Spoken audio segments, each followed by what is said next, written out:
Public speaking ден, не знам кой, мисля, че 78, 79, нещо такова.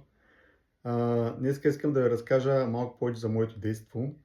Бях доста палав, доста палаво дете, като не бях от послушните, така да го наречем.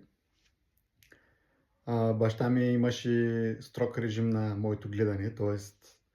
прибиране до еди колко часа, но аз не го спазвах, като закъснявах, не се прибирах и той съответно взимаше мерки, като пъхаше ключа вътре в вратата. Спал съм и на улицата, да, от малката си хамава глава.